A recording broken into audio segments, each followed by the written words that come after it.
Welcome to the Toffee Blues, your source for all things Everton, and welcome to another Opposition View show where we are looking ahead to our next game, which is an away game at the High Flame Foxes of Leicester City.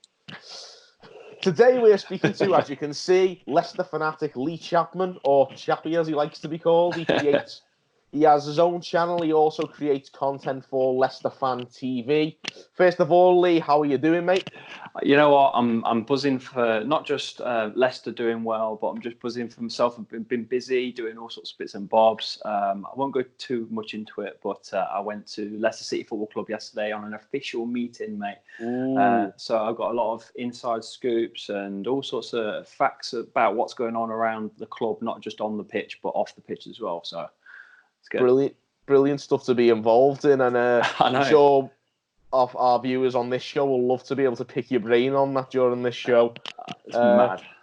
Before we do get into the nitty-gritty, on that note, Lee is also the winner of the Best Individual Piece at this year's Football Blogging Awards for a fantastic piece that he wrote, a very sensitive piece on the passing of Vikai Srivaddhanaprabha. Yep. And he's also organised some crowdfunding to get a statue of Vikai built at the King Power Stadium. Is that right?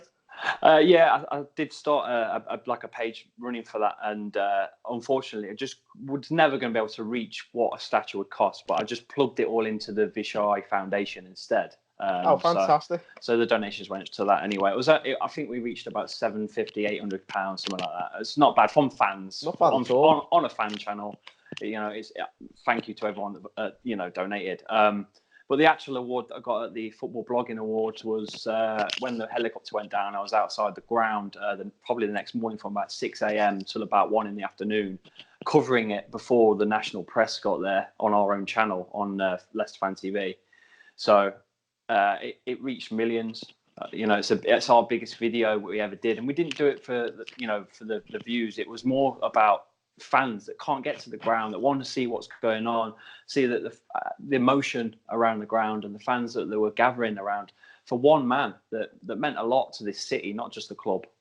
Well, that was the two things that I was going to say we can decipher from what you've done is, first of all, how well loved Kun Vikai was at Leicester. Yeah.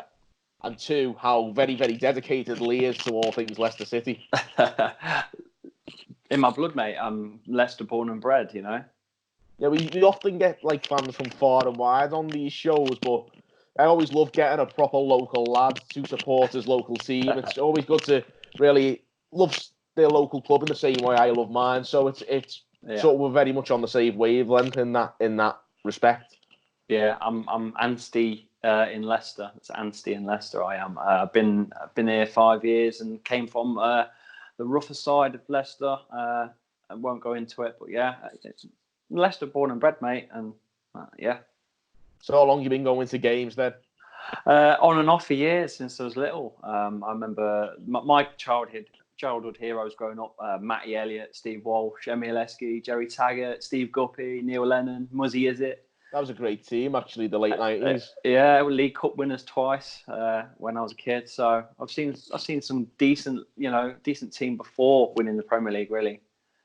Yeah, it's quite easy to forget now with what Leicester have achieved recently. You had an all right side back then.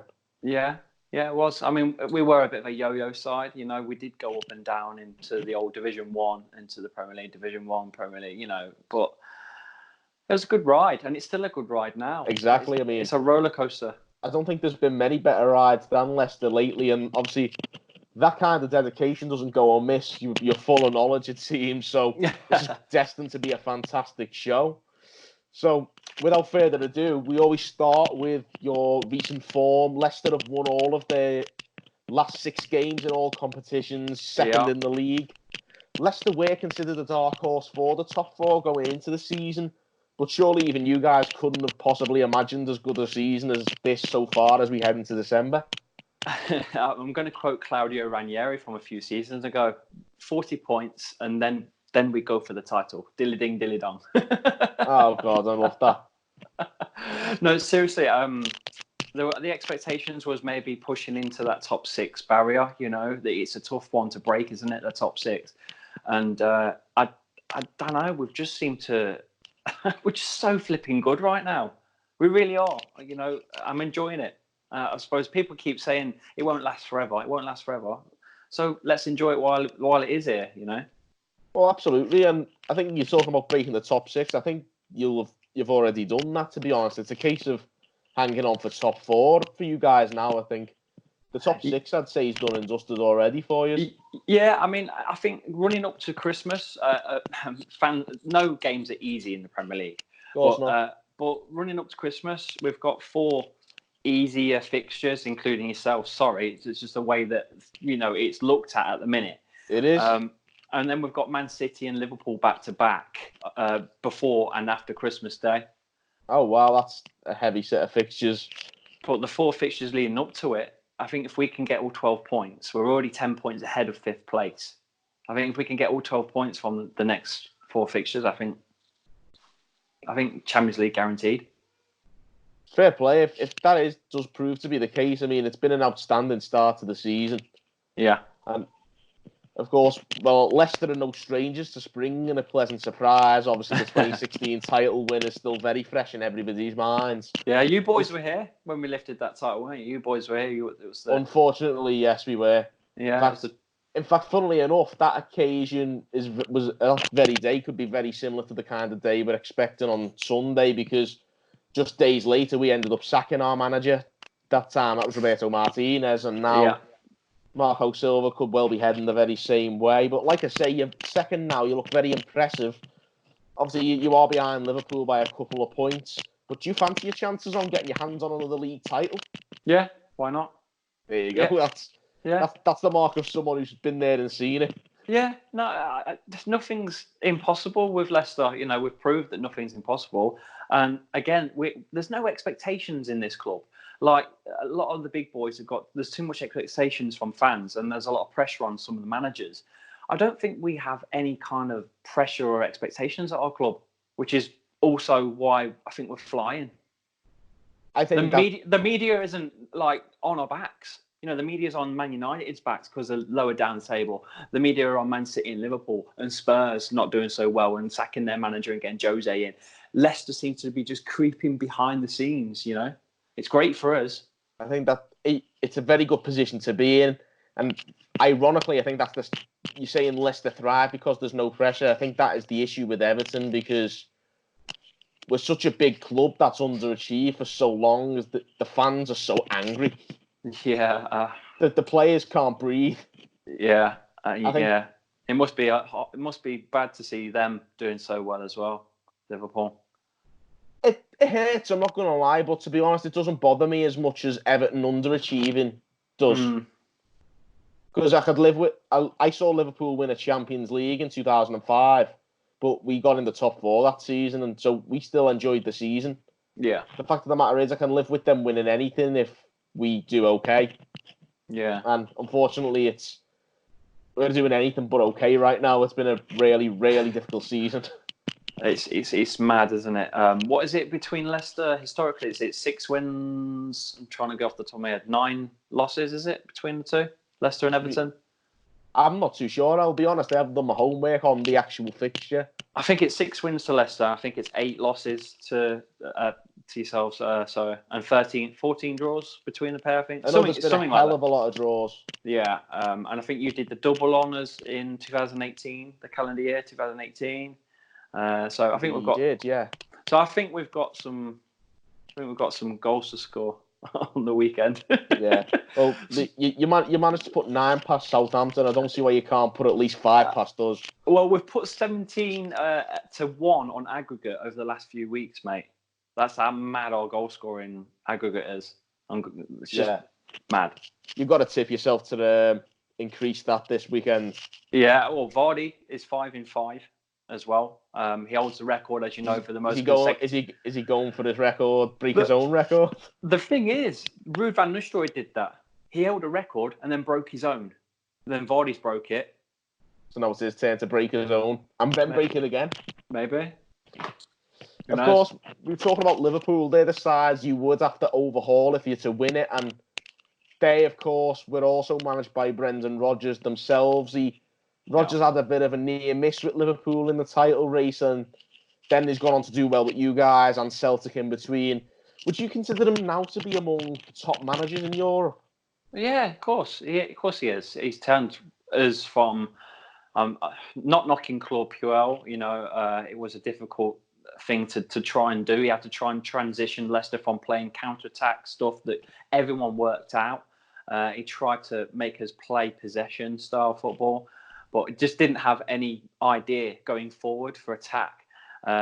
And Brendan Rodgers has walked in, grasped that concept, and turned it into his own formula. And we are now playing, I'd say, Claude Puel mixed with Brendan Rodgers, and it's just looking good. So Brendan Rodgers, for me, he does great job. He's doing a great job.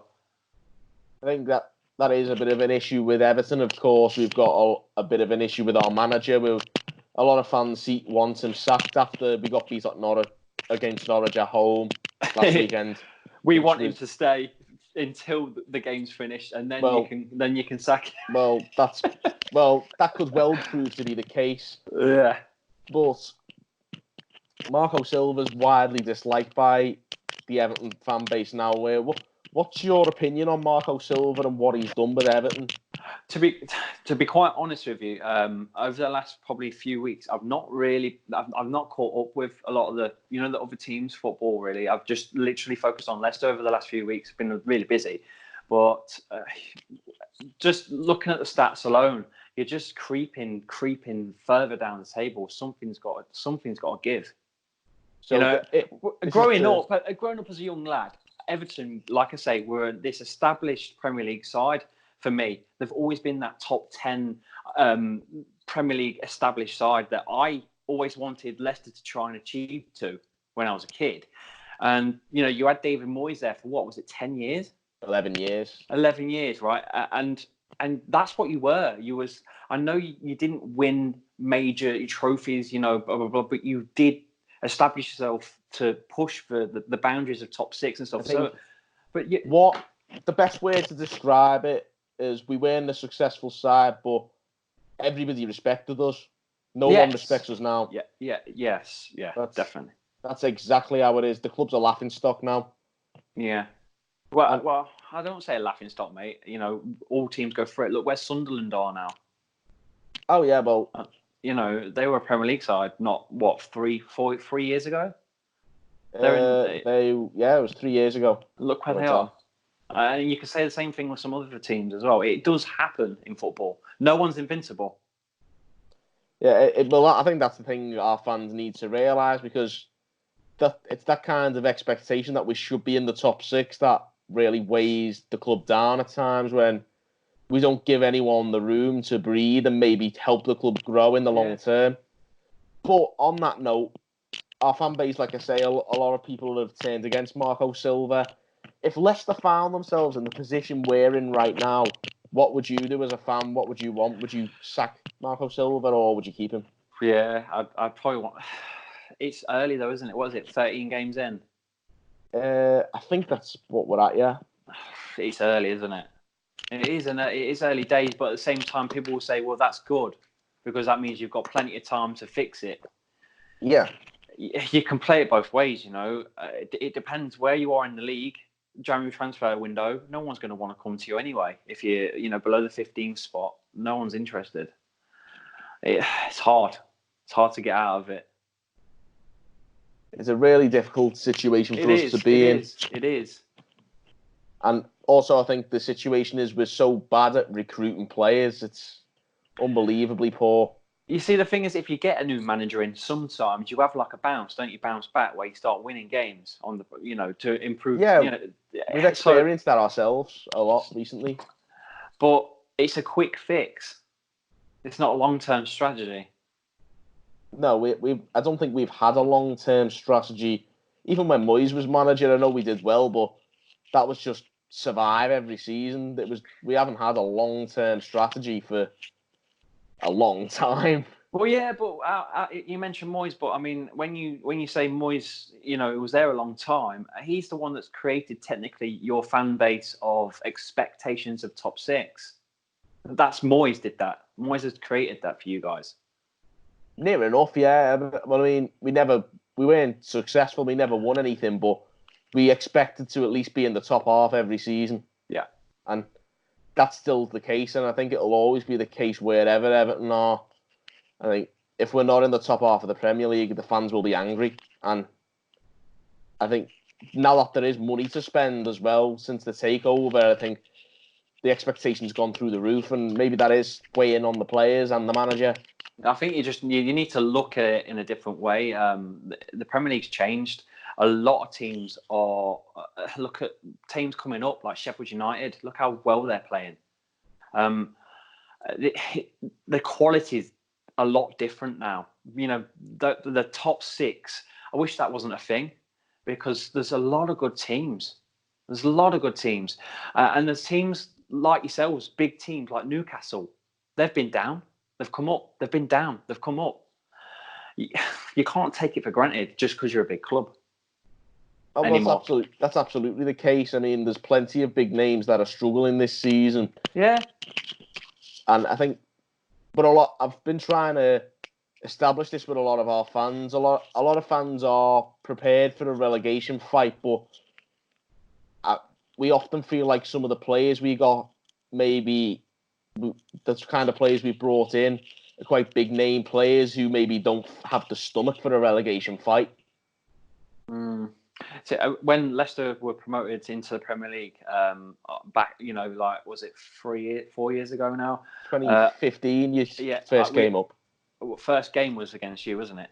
That season. It was, yeah. It was at the King Power, and I remember seeing Lukaku for the first time, and I thought, wow, this guy's a beast.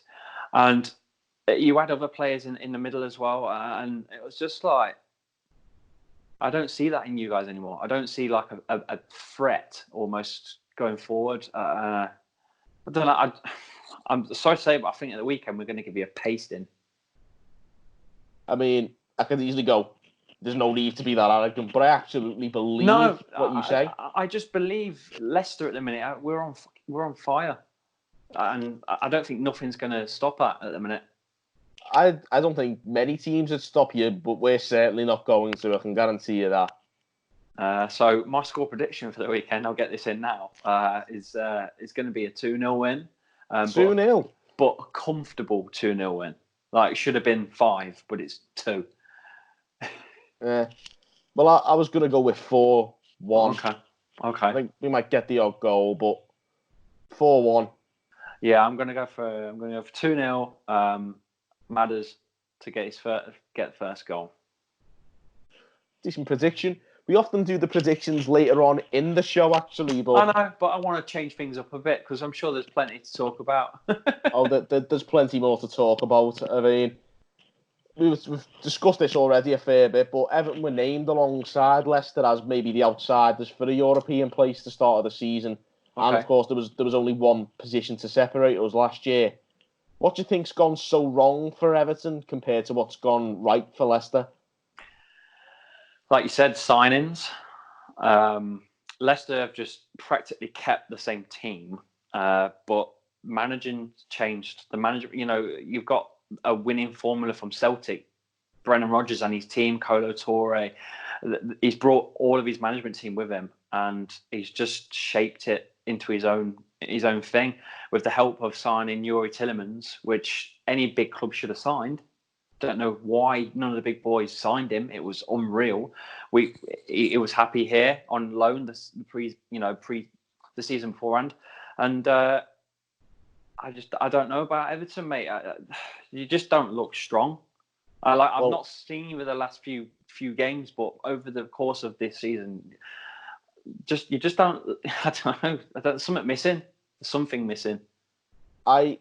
Big man up top, maybe. I'm kind of glad you've actually touched on a lot of things there in what you've just said about Leicester. You said Brendan Rodgers brought his whole backroom team with him. Yes. Well, Marco Silva lost his assistant manager in the summer. Right.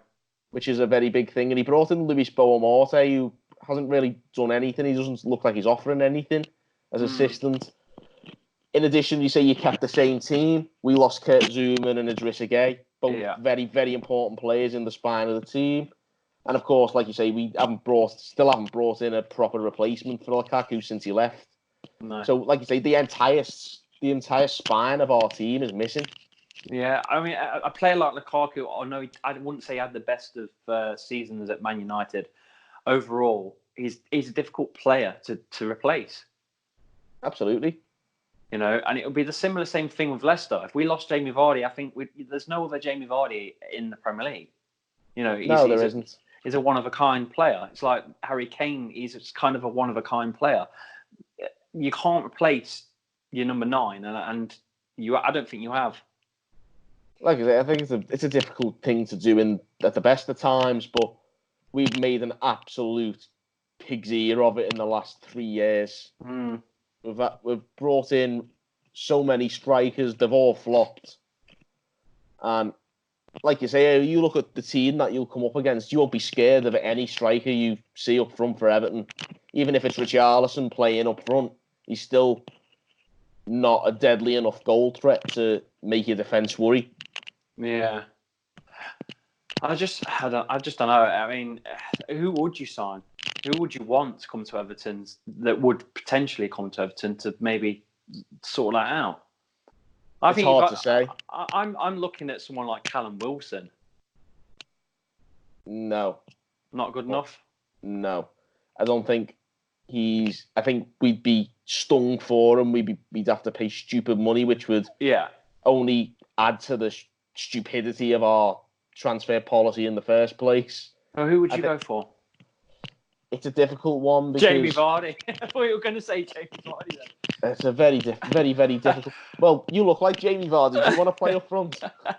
Listen, I might look like him, but I don't play like him. Trust me, mate. You could not be worse than any of our strikers. Have a go. Oh dear. Or even if it's just for this weekend, so you can throw the game in Leicester's favour. I've played on the King Power a couple of times, to be fair, with the legends, so it's been good fun. What legends would that be? Jerry Taggart, Matty Elliott. Taggart, he was good. Joachim, remember Julian Joachim? Julian Joachim, wow. I didn't actually know he played for you guys. I thought he was on Villa. No, Leicester, Villa. I think he played for a lot of East Midlands clubs. Played for Coventry. Yeah, I think so, yeah. Who else was he? Is it? That whole team, more or less, isn't it? Yeah, I'm trying to think of some more. Some really rough-looking ones. They look rough now. Steve Guppy, Gary Parker, Steve Guppy. There's Gary Parker. There's the fullback. Sean St. Ledger. Remember Sean St. Oh my God, yeah. The list goes on. That's not a bad team to come up though. To play on the King Power with those guys, that's good. It's a dream, mate. Living the dream. You've lived plenty of the dream. I've done a few things, mate. Celebrated on the bus, didn't I, when we won the league? Oh yeah. Yeah. I imagine that'd be quite an experience. That was mad, mate. And that's the thing, isn't it? We're talking about living the dream. You're second in the league now. Why not dream of another title? Just imagine if it does happen again. We can actually say, like, to everyone that just pointed out and saying it's a one-season wonder or it was a fluke. You can't win the Premier League by 10 points, by the way, being a fluke. I don't care what anyone says. People might have underperformed, but we won that league by 10 points clear. Not by goal difference. 10 fecking points. It means something to us. Of course it does. I think it'd mean something to any team who was written off and then go on to win the league. And I mean, I don't see why you can't. I mean, there's still so much to play for, like you say. So give it time. Let's see what happens. And obviously, I'm an Everton fan. I'd love you to sneak above them. You know what I mean? Of course you would. Yeah, I was about to ask that. Oh yeah. Who are you rooting for out of the two? It's obvious as it is. I think that's a silly question. And speaking of silly questions, we're going to end at one here. Bit of a stupid question, considering the golfing performances this season. But if you could add one Everton player to your current team, who would you go for? Is Sigurdsson still there? I can't remember. He is still there. Yeah. I don't see why. I think he's similar to Maddison, but older. But look, last season when he turned Madders and fucking buried that one in the corner? He did indeed. Yeah, that was a very, very good what goal. A goal that was. I stood up and clapped that goal. I don't do that often. But he is a very, very good player on his day, and his day has not existed this season. The reason why I asked, is he still with you? Because if am I right, is he injured or something? Or No, he's been getting benched because he's been underperforming. Ah, okay. That's why I asked the question. Sigurdsson's underperforming has been one of the main reasons why I don't think we've achieved anywhere near as much as we should have done this season. Well, I'm going to revert the question back to yourselves. Who would you love in the Everton squad out of Leicester? Oh, I mean, the obvious one, given the striker issue, would be Vardy, but I'm going to go a bit more left field, I think, with my one. Well, I say left field, but it's a direct replacement. And we may well have a similar player to this guy in our team, but he's injured, John-Philippe Baman. But I'll go with Wilfred Ndidi. Yeah, okay. Wilfred Ndidi's top of charts for interceptions and everything in Europe, man. He's a kind of player that I think makes Leicester tick right now. Maddison and Tielemans can play complete free, knowing that Ndidi will pick up the pieces if they do cock it up. That's it, yeah. It's almost what Mahrez and Drinkwater could sort of do when Kante was behind. It's so reminiscent of that. It's almost on that note what Everton could do until last year when Idrissa Gana Gueye was here. Yeah, like free-flowing midfield with a CDM sitting behind, and we'll just pick all the pieces up. We knew we knew last season if we lost the ball, Idrissa Gueye would win it back. We haven't got that this season. So if Maddison and Tielemans can find a bit of space on Sunday, I think you'll have an absolute field day. Oh man. Well, I've already given my prediction. I've already given even more stark predictions. So having already sort of got past the hurdle of what is your score prediction, we're going to end on a slightly lighter note, and by God, as an Everton fan, we need one. What's your favourite film and why? Favourite film and why? Indeed. Ooh, it's a tough one. I'm gonna go with Snatch. Snatch? Because I practically know the lines for that film because I've watched it maybe 100 times. That's a very interesting shout.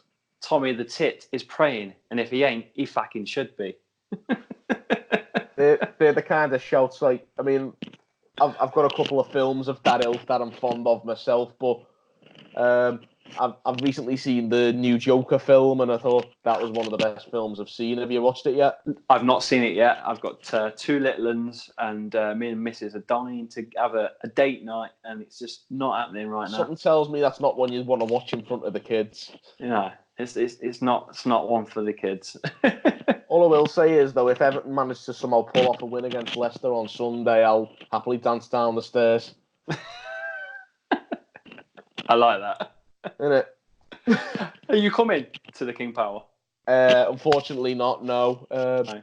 I'll probably be recording another video because we've got the Mersey Derby in midweek, haven't we, with Liverpool? So yeah, there's a little plug for the viewers out there. I'll be doing another one of these shows on Sunday ahead of the Derby, so yeah, check that out as well. Yeah. But I'll probably be doing that on Sunday almost directly after I've just been pasted by you guys. So it's going to be a fun weekend for me. Yeah, it is. If you get a win, it'll be good. But I honestly don't feel that, mate. Oh, it's not going to happen, mate. I mean, we're probably one of them. We'll probably pull off a 0-0 draw. That'll save his job just so we can get pasted in the derby or something. It's not what you want. We don't even want to win though now, because if he keeps his job for longer, it's absolute chaos. Like you say, I think the poor man, he needs putting out of his misery. If it was a dog, he'd have been put down by now. Take him out back and get a shotgun out. Yeah, put a tent round him. It's like. But yeah, that's just the way it is right now. I mean, listen, any of your followers on your social medias and your YouTube viewers, if any of you guys are coming to the Leicester game, I record content pre-match, post-match, interviews and stuff with fans on Leicester Fan TV. We'll be at the Blues Bar, which is across from the shop at the ground. So if you do fancy meeting up, I'll be there. There you go. Chappy, come out with the shout there if you want to. Maybe you're doing any vlogs in there. You're going to be filming any pre-match stuff in there with the fans, or? Yeah, I'll do whatever. Well, there you go, guys. If you want to have a little chat with a Leicester fan and maybe find out what it's like to speak to an optimist for once. Be sure to check out Chappy in the Blues Bar outside the King Power. And of course, we've got. So that's on Sunday, guys. Go to the King Power Stadium to play Leicester City. Obviously, not the most optimistic at the moment, but be sure to check out all our content in the build-up to that game, and be sure to check out Chappy's channel, Leicester Fan TV, as well. And thank you guys for watching on the Toffee Blues. Thank you for having me.